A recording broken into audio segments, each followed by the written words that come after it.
السلام عليكم ورحمة الله وبركاته. النهاردة هنعمل أحلى كفتة فراخ في البيت بكل سهولة مع الشيف محمود. أنا الشيف محمود بقدم وصفات وأكلات.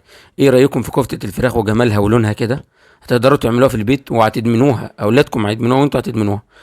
مش هتبطلوا تعملوها خالص، تعملوا منها كميات كتير. طبعا عندي 100 جرام من الدهنة كده زي ما أنتوا شايفين، و800 جرام من صدور الفراخ. أنا خالي منهم الجلد، شايل منهم الجلد وأي زوايد. طبعا أبدأ أفرمهم كده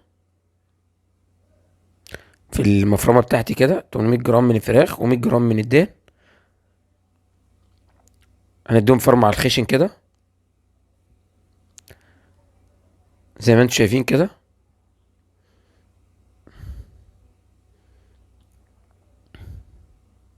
وبعد كده ما فرمت الدهنه مع الفراخ، جاهزين. هندخلهم التلاجة. بس بعد ما ادخل معاهم البصله، عندي واحد حبه من البصله كده او بصلايه، افرمهم كده على الابشره، على المبشره كده، واصفي منها الميه عشان احتاج الميه بتاعتها دي كده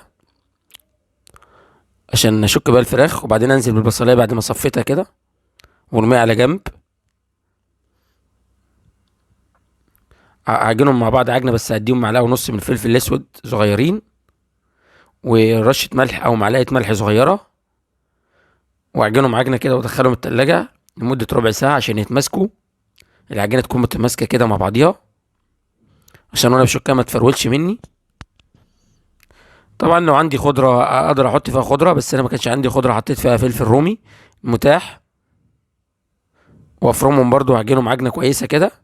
وبعدين ابدا اشك بقى باللي ده في البصل، ميه البصل كده، واشك بقى اي حاجه ممكن مستحد اشك فيه، اي حاجه اقدر اشك فيها. او اجيب بعيدان الخشب اللي هي موجوده في بيع مستلزمات البيوت دي، اللي هو العيدان الخشب اللي انتوا عارفينها طبعا، رفيعه دي. وبعدين انا عملتهم على صينيتين عشان بعدين اجمعهم على صينيه تانية. طبعا في حاطط ورق زبده في ارضيه الصينيه عشان ما تلزقش. طبعا بعد ما خدوا كده ربع ساعه على فرن مسخن مسبقا على درجه حراره 200، خدوا ربع ساعه في الفرن طلعتهم. عندك صوص باربيكيو، صوص كاتشب، ممكن تديلهم بيه عشان ناخدوا اللون الذهبي وتظبط الطعم معانا كده. هندخلها الفرن لمده 5 دقايق تاني. وبعد ما نطلعها من الفرن زي ما انتم شايفين كده، الجمال والحلاوه تحفه بجد.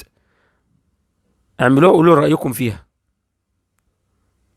مش هتبطلوا تعملوها. اول حاجه اللي هو اوبشن جديد في الاكل، كفته فراخ زي البانيه، حاجات جديده تطور، مش كله فراخ مسلوقه. وسهله جدا، ما بتاخدش وقت على فكره. تقدروا تعملوها لاولادكم، واولادكم هيدمنوها وانتوا كمان هتدمنوها. كفته الفراخ دي كنا مفتقدينها، تحفه. عملوها. يلا بقى ندوق الكفته بتاعتنا دي زي ما انتم شايفين كده. يا جماله يا شيف محمود، يا جماله، تحفه تحفه فنيه. يلا بينا ندوق الجمدان ده والحلاوه دي كلها. بسم الله الرحمن الرحيم. هناخد صباع كفته كده زي ما انتم شايفين كده. بسم الله. هندوق مع بعض. بسم الله الرحمن الرحيم.